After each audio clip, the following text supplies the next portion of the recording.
안녕하세요. 김철애입니다. 2024 공공경제론 제2장에 대한 강의 동영상을 올려드리도록 하겠습니다. 공공경제론 제2장부터 3장, 4장까지는 4주에 걸쳐서 미시경제학의 기초이론 해가지고 미시경제학의 10원리를 공부하게 됩니다. 오늘은 1, 2, 3원리 공부할 텐데 여러분들이 경제학적 기초가 좀 약하기 때문에 경제학이 무엇인가를 소개하기 위해서 이 시간을 마련했습니다. 잘 들어보시고 이번에는 예전에는 이제 제 2장 강의를 두 개로 나눠서 했는데 앞으로는 한 강의로 한 30분 내에 끝내기로 하고 좀 더 긴 동영상을 보고 싶으면 제 유튜브에 재작년에 한 동영상이 있어요. 그런 것들 보면 좀 더 자세히 나와 있으니까 그것을 참고하시기 바랍니다. 제1원리는 세상에 공짜가 없다. 또 제2원리는 합리적인 사람은 한계에서 생각한다. 3원리는 인간들은 인센티브에 반응한다. 각 내용이 무엇인지 한번 살펴보도록 하겠습니다. 첫 번째, 세상에는 공짜가 없다. 이게 만고의 진리인 경제학의 넘버원 원리입니다. 우리가 이야기하는 공짜라고 하는 거는 실제 고사전에 따져보면은 힘이나 돈을 들이지 않고 거저 얻은 물건, 비슷한 말로 무료, 무상, 반대말은 유료 이렇게 되겠습니다. 영어 사전에 free를 찾아보면 not costing or charging anything, having no obligation or commitment 이렇게 되어 있는데 세상에 없는 세 가지 제가 이야기했죠. 세상에는 첫 번째로 공짜가 없고 두 번째 비밀이 없고 세 번째는 정답이 없다고 이야기합니다. 우리 지금 논의하는 대학교서부터의 삶은 정답이 없어요. 각자가 머들링 through 해가지고 이렇게 더듬으면서 가는 것이죠. 이 중에서 공짜가 없다는 거 한번 잘 들어보세요.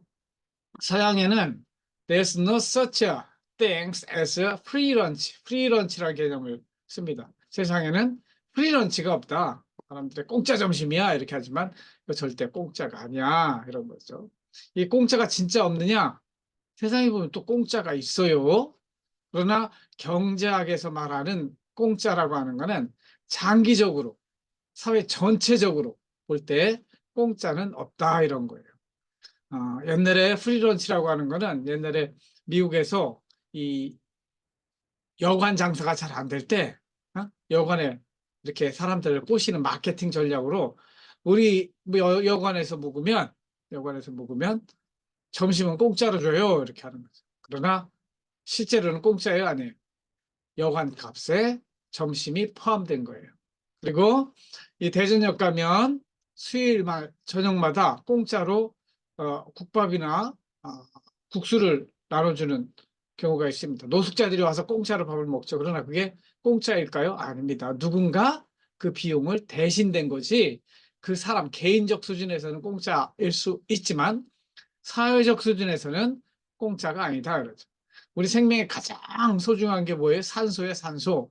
공기인데 333 원리 해가지고 우리가 3분만 산소가 공급되지 않으면 죽음에 가까이 가요. 그렇죠? 근데 산소가 공짜잖아요. 근데 산소가 진짜 공짜일까요? 아니에요. 누군가 이 생태적 수준에서 나무들이 예? 이 지구에 산소를 만들어내 주고 있는 것이죠. 그래서 개인적 수준에서는 공짜가 있을 수 있지만 사회적, 생태적 수준에서는 공짜가 없다. 이 말이 우리가 이야기하는 경제학에 공짜가 없다 이런 거예요. 여기 보면 늙은 왕에 대한 우화가 나와요. 가비오타스란 여러분 기회 되면 한번 책을 사보세요. 콜롬비아에 있는 어떤 마을 이야기인데 그 마을 이야기를 소개하면서 나오는 얘기예요. 이 가장 우리가 기억해야 할 말이 무엇이냐 하는 거를 어떤 왕이 물었을 때 왕에게 던져준 말 한마디 백과사전 필요 없고 딱 한마디만 한다면 There's no free lunch. 여러분 인생에도 명심하세요. No pain, no gain, no cross, no glory. 여러분들이 뭔가 누리고 싶으면 그만큼 노력해야 되는 거예요. 제 첫 시간에 행복도 마찬가지라고 그랬죠. 행복을 누리고 싶으면 행복을 만들어야 된다고 그랬어요. 이게 공짜가 없다는 표현이 되겠죠. 다음 가보겠습니다. 오케이, 가봅시다. 다음 장이 어디로 나오나. 기다려보세요. 너무 많이 갔구나. 아. 공짜가 없던 이야기를 하면서 중요한 게 경제학적인 용어로는 희소성, scarcity라고 하는 게 있습니다. scarce. 이 물건이 왜 비쌀까? 다이아몬드가 왜 비쌀까? 이런 거 생각할 때 이 가치를 결정하는 가장 중요한 요인은 희소성입니다. 인간의 물질적 욕구에 비해서 그 충족 수단이 양적, 질적으로 제한되어 있거나 부족한 상태를 희소하다 그래요. 자원의 희소성. 희소한 것 중에 제일 희소한 거는 사실은 시간이에요. 시간은 돈 주고도 살 수가 없거든. 돈은 만들면 돼요. 그러나 시간은 만들기 어렵죠. 근데 그래서 이 자원이 희소하기 때문에 거기서부터 가치 판단이 나오는 것이죠. 그래서 이 세상에는 unlimited want, 사람들이 원하는 거는 한계가 없어요. 그러나 limited resource, 한계가 있는 자원, 시간 자원, 돈 자원. 그래서 어떻게 해야 돼요? 똘똘한 사람은 스마트 초이스를 해야 돼요. 생각을 해서 가장 최선의 선택이 무엇인가 고민하는 것이 경제학이다. 그래서 경제학은 희소한 가운데 인간이 어떻게 선택하는 것이 잘하는 것인가를 배우는 학문인데, 그래서 이 선택했다고 하는 것은 다른 말로 하면 동전의 양면으로 해가지고 선택했다 그러면 포기한 거예요. 이 선택한 것의 가치를 따질 때 포기한 게 뭐야? 여러분들은 한남대학교에 들어오느라고 다른 학교 포기했을 거예요. 그러면 포기한 걸 봐서 저게 한남대학교보다 아깝지 않으면 여러분의 선택은 잘한 거예요. 그래서 소비자 입장에서는 어떤 선택을 할 때 내가 효용을, 이 물건을 사는 것이 효용을 극대화하는 것인가 생각해 보게 돼요. 생산자 입장에서는 이걸 만들어서 파는 게 이윤을 극대화할 수 있는 것인가, 이런 것들을 고려할 때 희소성이 중요한 거죠. 그래서 여러분들이 경제학의 기본 용어 중에 희소성, 그다음에 또 기회비용, opportunity cost라는 얘기가 나오는데, 이 opportunity cost가 뭔지 깊이 생각해 보시길 바랍니다. 그래서 opportunity cost라고 하는 거는 내가 무엇인가 선택했으면 포기했잖아요. 여기 내 핸드폰을 하나 샀습니다. 100만 원 주고. 그러면 내가 뭘 포기했어요? 100만 원이란 돈을 포기했잖아요. 이 핸드폰의 가치는 얼마예요? 내가 포기한 100만 원의 가치가 있어야 되는데, 나중에 보니까 이거 50만 원어치밖에 안 돼. 생각해 보니까 내 100만 원을 포기했는데 이거 올바른 선택이에요? 올바른 선택을 못했다고 어? 후회하면서 다음부터는 그런 선택을 안 해야지, 이렇게 행동하는 것이 경제적인 선택이다. 경제적인 행동이다. 이렇게. 여러분, 한남대 들어오기 위해서 무엇을 포기했을까요? 등록금 1년에 350만 원씩 두 번 700만 원 들어갑니다. 그래서 그게 4년이니까 2,800만 원 4년 다니는 걸 가정했을 때 포기하는 거예요. 이것뿐만 아니라 여러분들이 고졸 졸업하고 직장에 취업했다고 그러세요. 최저임금만 받아도 요즘은 2천만 원 시대가 됐습니다. 2천만 원 4년 동안 포기한, 물론 그중에 알바도 하고 그렇지만 8천만 원을 포기한 거예요. 2천만 원짜리 4번. 그 밖에 생활비 들어가죠. 한 달에 생활비 한 500만 원 들어갑니다. 4년이면 이것도 4, 5, 20, 2천만. 이걸 다 따져보면 내가 한남대학교 다니는 대신에 포기해야 되는 거는 1억 3천만 원 정도 돼요. 여러분 부모 입장에서는 자식을 낳아서 한 사람을 고등학교까지 교육시키는데 얼마 들 것 같아요? 2억 원 든다 그래. 2억 원. 대학 교육시키는데 또 1억 원 들죠. 그래서 부모 입장에서 자식을 낳아서 기르는, 대학교까지 졸업할 때 얼마가 들어가느냐? 3억 원이 든다는 거예요. 정확하게 따지지는 않았지만 사람들 머릿속에는 이 계산이 돼 있어요. 내가 결혼해서 아이를 낳을 것인가 말 것인가, 아이를 낳는 순간 나는 3억 원의 빚을 지는 거예요. 내 인생에서 3억 원을 포기하고 내가 쓰는 거 포기하고 자식한테 써야 되는 것이죠. 나 집도 없고 직장도 없는데 어디서 3억 원을 벌어가지고 자식을 키운단 말이에요. 쉽지 않은 거죠. 자신 없기 때문에 자식을 낳지 않기로 결정하는 것이죠. 그렇기 때문에 요즘에 젊은이들이 애를 낳지 않는 거는 현명한 선택이에요. 그게 잘못된 선택이 아니에요. 경제학으로 따져볼 때는 그 돈으로 모아가지고 세계 여행을 몇 번은 갔다 올 수 있는 돈인데 그 돈을 쉽게 포기할 수 있느냐. 그래서 경제학이라고 하는 거는 세상에 공짜로 없다. 여기서부터 시작을 해가지고 결국은 선택을 잘해야 된다. 반대로 포기를 잘해야 된다. 선택과 포기를 잘하는 걸 배우는 것이 경제학이다. 이렇게 볼 수 있어요. 그러면 왜 선택을 잘해야 되느냐? 내가 좀 더 행복하기 위해서. 소비자로서는 효용을 극대화하기 위해서. 생산자로서는 이윤을 극대화하기 위해서. 사회적으로는 사회 후생을, 공무원이 하는 일이죠. 공익을 극대화하기 위해서 선택을 잘해야 된다. 이 가운데 생각해야 될 거 제약 조건들이 있어요. 자연 질서라든가 헌법, 법률, 예산 제약 이런 것들 돈이 없는데 선택을 할 수 없잖아요. 이런 것들 설정을 하고 그 다음에 나의 목표 아까 정해졌죠. 목표를 극대화하는 방향으로 선택을 하는 걸 배우는 것이죠. 그래서 그 사이에 계산을 해봐야 돼요. A, B, C, D가 있으면 A는 나한테 얼마큼 이익을 주는가 B는 C는 D는 얼마큼 이익을 주는가 봐서 가장 나에게 이익이 되는 행동을 선택하는 것. 이것이 경제학적인 행동이다. 그리고 이러한 행동은 매일매일 반복돼요. 하루하루 24시간이 반복되듯이 어제 했던 것을 가지고 오늘 잘하는 것이죠. 어제 했던 잘못과 잘한 점 이렇게 따져봐가지고 피드백이라고 하죠. 그래서 이 피드백을 잘하는 사람, 저는 뭐라 그래요? 일기를 쓰는 사람은 실패하지 않는다. Learning by experience. 매일매일 경험이 쌓여가지고 좀 더 일신우일신 하는 인생을 살아가시길 바랍니다. 그래서 1원리 세상에 공짜는 없다. 그런 원리를 설명해 드리고 두 번째 경제학의 원리는 합리적인 사람은 한계에서 생각한다. 이렇게. 그럼 어떻게 선택하는 것이 가장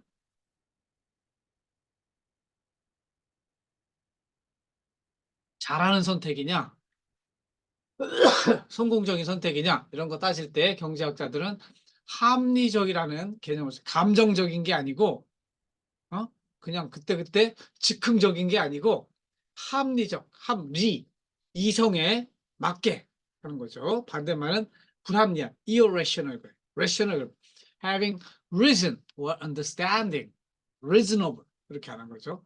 이치에 맞게, 이치하고 가장 가까운 방법은 수학이에요. 1 더하기 1은 2라고 생각하고 해야지 1 더하기 1은 1보다 크다라든가 이런 것들은 문학이나 상징에서 나오는 것이고 경제학에서는 뭐라고 해요? 경제학에서는 수학적인 사고방식, 이성적인 사고방식을 가지고 따져봐야 된다. 이거예요. 그런데 따질 때 어떻게 따지는 방법론적으로 어떻게 따져야 되느냐? 이 물건을 살 때라든가 물건을 만들 때 경제학에서는 한계, 마진이란 개념을 써요. 마진은 사전적으로는 이 경계, 범위, 테두리, 사물이나 능력이 작용할 수 있는 범위, 끄트머리를 말해요. 영어로 margin, 그럼 the part of a page or sheet outside the main body. 그러니까 종이가 이렇게 있으면 가장자리, 끄트머리, 엣지라고도 하죠. 이걸 한계라고 하는데 이 한계가 왜 중요한지 한번 여러분에게 설명해 보겠습니다. 다음에는 하나의 문제가 나옵니다. 이거는 중간고사 문제에 나올 건데 이 문제를 풀어야 돼요. 풀어야 되는데 문제가 이렇게 나왔어. 여러분한테 10시간이 주어져 있는데 수학을 공부하면 영어를 공부하면 이 정도의 점수가 올라가요. 수학 1시간 공부하면 40점 올라가고 영어 1시간 공부하면 30점이 올라가요. 처음 한 거니까 점수가 올라가죠. 안 하는 것보다. 그러나 두 번째 시간이 되면 수학은 10점밖에 안 올라가요. 그러니까 수학을 2시간 한다 그러면은 2시간이니까 첫 시간 때 40점 올라가고 두 번째 시간 때 10점이니까 수학을 2시간 공부했다 그러면 50점의 점수가 올라갑니다. 영어는 2시간 했다 그러면은 첫 번째 시간에 30점, 두 번째 시간에 8점, 38점. 2시간이 있으면 어디다 공부할 거예요? 응? 헷갈리죠. 근데 이런 거 따질 때 한계에서 생각하라고 하는 거는 끄트머리를 만들어서 하나씩 하나씩 one by one. 그러니까 1시간만 있으면 나는 수학을 공부할까 영어를 공부할까, 이때는 판단이 쉬워져요. 이성적 판단이. 1시간 있을 때 수학은 40점 맞고 영어는 30점 맞는데 그럼 나는 무조건 어? 내 목표가 뭐예요? 점수, 학생으로서 점수를 극대화하는 거잖아요. 그러면 당연히 바보가 아닌 이상 합리적인 사람은 수학을 공부해서 40점을 받아야 되는 거죠. 그러면 또 두 번째 시간이 있어요. 그럼 두 번째 시간은 수학할까요? 그러면 수학 두 시간 공부해서 수학 40점, 10점에 50점 맞겠죠. 반면에 그 시간 어디다 써요? 영어에 쓴다고 하면은 영어는 30점을 맞잖아요. 그러니까 2시간이 있다면 합리적인 사람은 수학 2시간 하지도 않고 영어 2시간 하지도 않고 어떻게 해야 돼요? 수학 1시간, 영어 1시간. 그래서 총점이 70점이 되게 해야죠. 이거보다 더 좋은 대안이 있을까요? 없어요. 이런 측면에서 우리는 이성적으로 동의할 수 있다. 감정은 동의할 수, 컨센서스 할 수 없지만은 이성은 공감할 수 있다 이거죠. 그래서 합리적인 사람의 선택은 어떻게 이루어지는가? 첫 번째, 목표를 정해요. 목표는 영어 수학 점수의 총점에 극대화합니다. 그리고 제약 조건은 10시간만 사용한다는 거예요. 결국 선택은 10시간을 어떻게 활용해야, 어디에 투자를 해야 목표를 극대화할 수 있는 것이냐. 그런 거죠. 그래서 10시간을 어떻게 쓸까 고민할 때 합리적인 사람은 한계에서 생각한다고 하는 것은 10시간 어디다 쓰지? 이렇게 하는 게 아니고 1시간만 있다면 이 시간을 어디다 쓸까?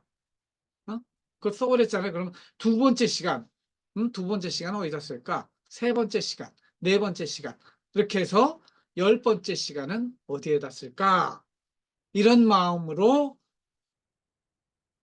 선택하고 판단하는 것이 합리적인 선택이라고 하는 거예요. 그래서 1시간만 있으면 수학을 하고 2시간째는 영어를 하고 3시간째는 다시 수학을 해야 돼요. 4시간째는 영어 할까요? 아니에요. 이거보다 더 높은 수학이 있어요. 그리고 4시간째. 5시간째는 88 똑같으니까 이거 indifferent라고 그래요. 아무거나 해도 돼요. 그러니까 5시간, 6시간.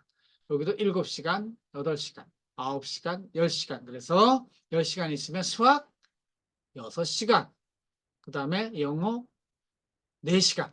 이렇게 해서 총점을 극대화할 수 있다. 이렇게 서로 이성이 있는 사람은 이해가 된단 말이죠. 그래서 가장 합리적인 선택을 하는 사람들은 10시간을 통으로 생각하는 게 아니고 하나씩 하나씩 끊어서 생각하면 수학은 따져보면 80점이 나오고 영어는 따져보면 51점이 돼요. 4시간 하면은. 그래서 총점 131점이 나오는데 이것보다 총점을 극대화할 수 있는 다른 대안은 없어요. 그러니까 이것에 대해서 이성적으로 생각하는 사람은 저게 잘된 선택이네 하고 함께 그 선택에 참여하게 된다 이런 것이죠. 그래서 합리적인 사람은 한계에서 생각한다는 의미는 뭐냐면 선택에 앞서서 먼저 내 목표가 무엇이? 내가 왜 여기 있지? 지금 여러분 하루 24시간을 사는 동안에 하루의 선택을 중요한 선택만 서너 개 하고요. 웬만하면 순간순간 짱구를 돌리면서 머리를 돌리면서 생각하는 게 다 이게 선택이에요. 선택 순간마다 합리적인 선택을 하려면 합리적인 선택 먼저 목표가 뭔지를 생각해야 돼요. 내가 첫 시간에 행복함수 이야기했잖아요. 행복한 삶을 살려면 어떻게 해야 되는가 이게 목표죠. 그리고 인생 전체를 볼 때 여러분들 뭐 지금 20대이기 때문에 앞으로 100년은 더 살 것 같죠? 1000년, 만년 살 것 같죠? 이렇게 생각하지 말고 나에게 한 1년만 남았다면 뭘 할까? 이렇게 하는 거야. 남은 생애 전체를 통으로 생각하지 말고 하나씩 하나씩 끊어서 생각해. 그래서 나에게 1년만 남아 있다고 생각하면 나의 행복을 위해서 무엇을 할까? 그렇게 되면 진짜 중요한 거를 분별해낼 수 있게 돼요. 그래서 가장 중요한 것, 즉 가장 목표를 달성하는데 중요한 것부터 하게 되면 여러분 인생도 한 해 한 해 중요한 것만 해서 쌓아가는 그러한 합리적인 선택이 될 거라는 것이죠. 그래서 제가 늘 하는 말이 하루를 살아갈 때 하루살이처럼 살아라. 하루살이가 물론 하루만 살고 죽진 않습니다. 어떤 하루살이는 물속에서도 살기 때문에 한 하루살이 한 몇 개월은 산 거죠. 유충까지 생각하면. 이, 이 하늘 위로 올라와서도 며칠 살아요. 하루만 사는 게 아니고. 그러니까 우리 너무 아침에 일어나면 쫙 깔려 있는 게 하루살이라 하루만 산다고 하는데 그렇지는 않습니다. 그래서 우리가 사실은 이 하루살이로 생각하면 1년은 365년이 돼요. 그죠? 365년을 몇 년 사는 거예요? 30년 산다고 그러면 이게 한 1만 년이 돼요. 그래서 1만 년을 사는 하루살이처럼 뭔가 매일매일 의미 있게 살려고 노력하는 사람이 이 합리적인 사람은 한계에서 생각한다. 이것을 이해하는데 도움이 되는 말씀이다. 3원리는 인간들은 인센티브에 반응한다. 이렇게 돼요. 인센티브가 뭘까요? 인센티브가. 인센티브는 잘하면 상을 주고 못하면 벌을 주는 게 인센티브죠. 이 인센티브에 반응한다는 이 표현 안에는 경제학적 인간관이 들어가 있어요. 인간이란 어떤 존재냐? 인간이란 이걸 다루는 게 인간성인데 인간의 본성, 사람의 됨됨이는 무엇일까 하는 것이죠. 이것에 대해서는 사람들의 관점에 따라서 성선설, 성악설, 백지설이 있을 수 있습니다. 성선설 주장한 맹자, 서양에는 루소 그런 것이죠. 인간은 착하다. 인간은 이타적이다. 이렇게 이야기하는 것이죠.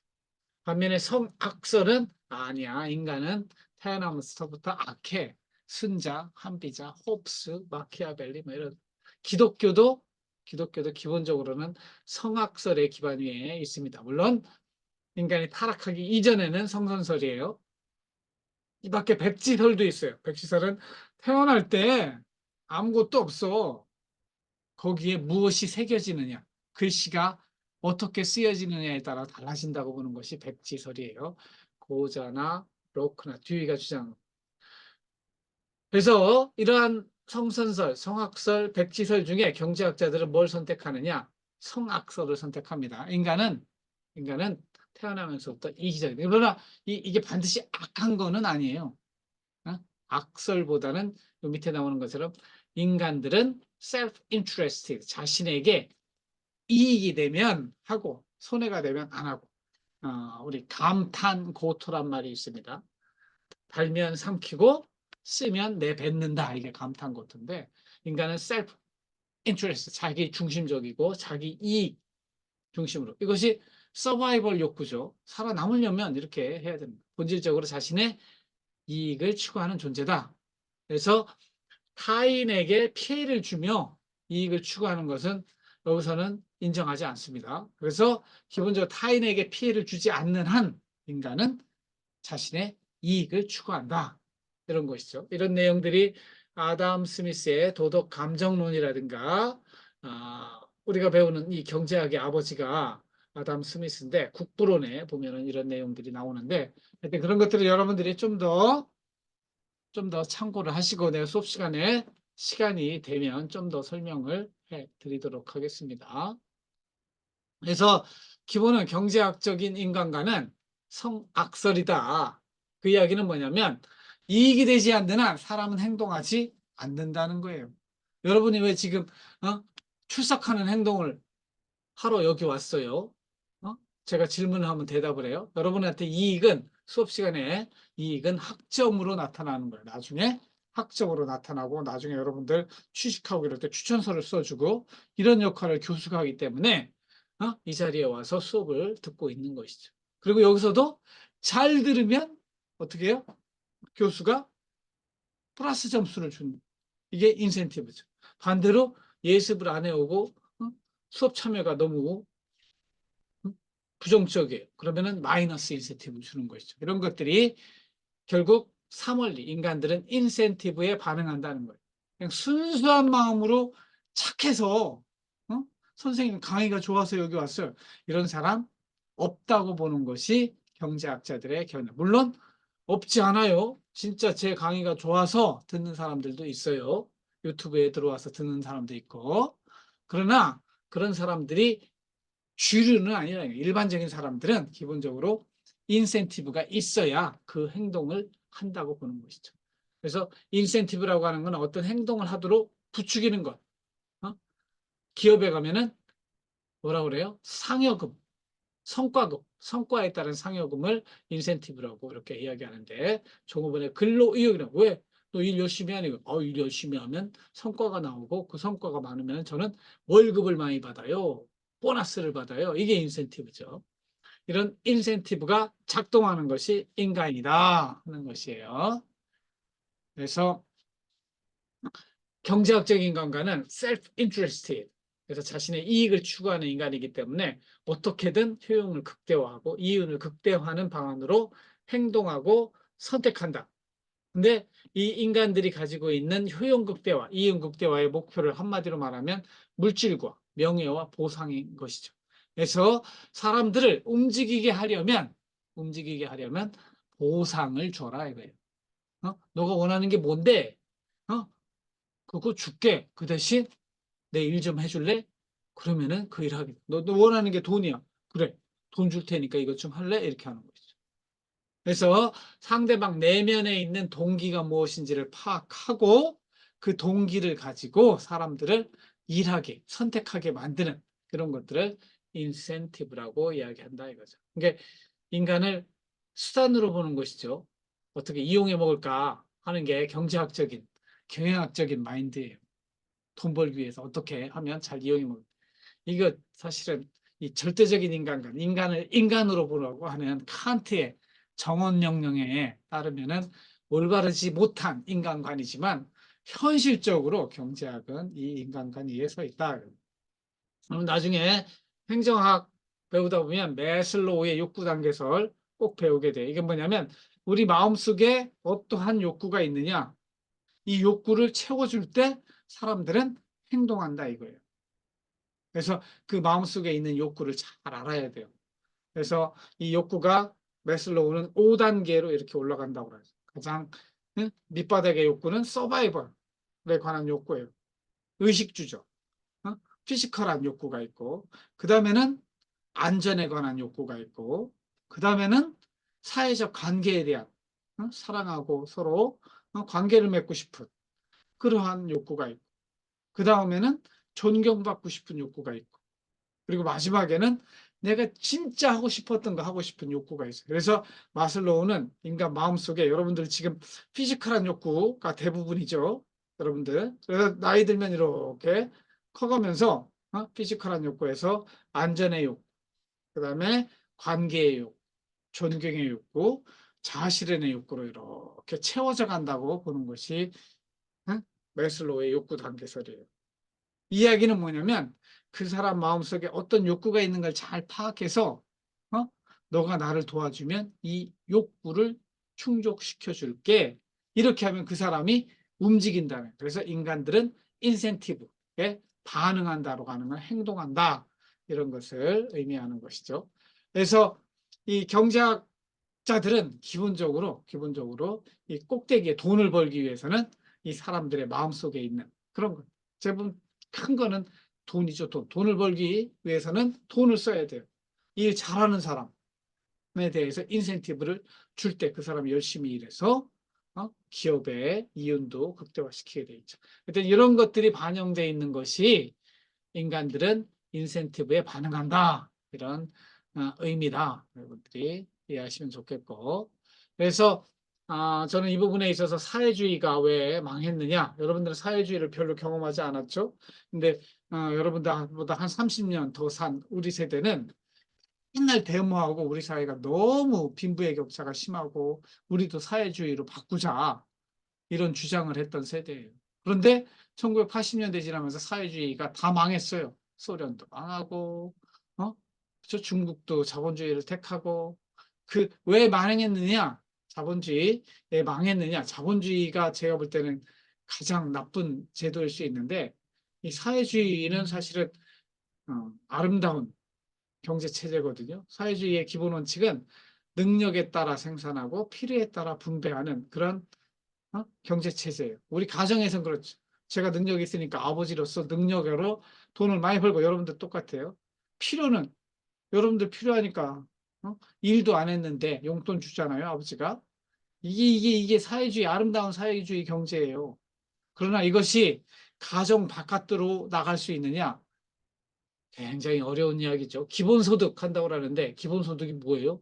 돈 많은 사람, 열심히 일한 사람한테 세금을 많이 걷어가지고 일 안 한 사람한테 일 안 해도 돈 주는 게 기본소득이에요. 이게 될까요? 저는 옳지 않다고 봐요. 그러나 가정 속에서는 이미 이게 이루어지고 있는 거예요. 그래서 사람이 사랑하고 사람이 사랑 주는 게 아깝지 않잖아요. 사랑하는 사람한테는 고생하는 게 아깝지. 이게 사랑하고 선한 마음이 있으면 이 사회 전체적으로도 이 사회주의가 작동할 수 있었어요. 그래서 1910년대 그때 이제 사회주의 혁명이 일어날 때 사람들이 이 사회주의에 다 찬동했어요.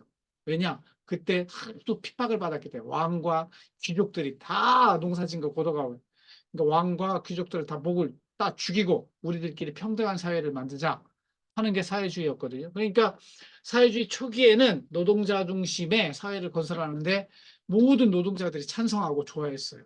그러나 70년을 못 버티고 사회주의가 망합니다. 왜 그런지 알아요? 인간 마음속에 이기심이 있기 때문에 그래요. 이 공산당원들이 야 우리 사회주의가 됐으니까 다 같이 나눠 먹고 아름답게 살아야 돼. 그게 아니에요. 지들이 어떻게 해요? 다시 귀족이 돼요. 다시 왕이 돼요. 소련 같으면 스탈린이 또 다른 왕이 되는 거죠. 공산당원들이 귀족이 되는 것이죠. 또 다른 착취자가 등장하면서 결국은 사람들이 열심히 일하다 보면 누구를 위해서 일을 하는가 생각할 때 누구를 위해서 일을 하는가 봤더니 저 왕과 공산당원을 위해서 일하고 있구나. 북한도 망하는 이유가 그러죠. 북한 사람들이 열심히 일하면 먹고 살 거예요. 그러나 사람들이 열심히 일하지 않는 이유가 있어요. 일해봤자 그거 남을 위해서 일하는 거 열심히 하겠어요? 인센티브가 작동되지 않아요. 그렇기 때문에 사회주의는 하향 평준화로 갈 수밖에 없어요. 하향 평준화. 그러면서 경제력이 떨어지니까 생산력이 떨어지니까 스스로 붕괴한 것이죠. 그래서 사회주의 중에서 살아남은 나라가 어디예요? 중국, 베트남, 쿠바 이런 데인데 이런데 어떻게 해요?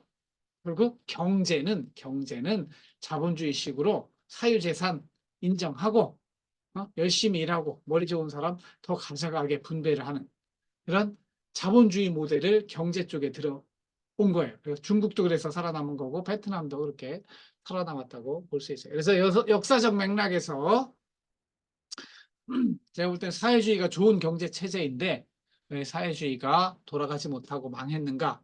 어? 부익부 빈익빈의 이 모순적인 이런 자본주의가 그래도 왜 이 세계를 지배하고 있는가?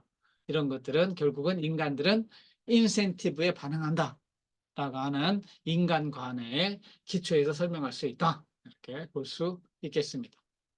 마지막으로 아담 스미스의 말을 들어보겠습니다. As individuals, we have a natural tendency to look after ourselves. That is mere prudence, and yet, as social creatures, explain Smith, we are also endowed with a natural sympathy. Today, we would say empathy toward others. 이게 뭐냐면 이 아담 스미스의 도덕 감정문에 나오는 이야기인데 그럼에도 불구하고 우리 안에는 서로를 동정하는 마음, 서로를 아끼는 마음이 있다고 하는 주장을 한 거예요. 이게 아담 스미스의 첫 번째 저작이 도덕감정론인데 그러나 여기로부터 이제 국부론으로 넘어가면 우리가 배우는 경제의 기초가 되는 이러한 이 natural tendency to look after ourselves 우리 자신을 서로 돌보고 사랑으로 돌보는 그러한 도덕 감정보다는 결국 이기성에 초점을 맞추게 됩니다. self-interested man. 그 사람들이 더 돈 벌기 위해서 열심히 일할 때 이 사회가 발전하게 된다 하는 것이 이 도덕 감정론이 아니고 국부론에서 나오는 이야기예요. 여러분들 관심 있으면 이런 내용들도 구글이나 네이버에서 찾아보고 바로 공부를 하시기 바랍니다. 이렇게 2장의 강의 동영상을 마치도록 하겠습니다. 나머지 내용은 수업 시간에 좀 더 자세히 살펴보도록 하겠습니다. 들어주셔서 감사하고 강의실에서 만나도록 하겠습니다.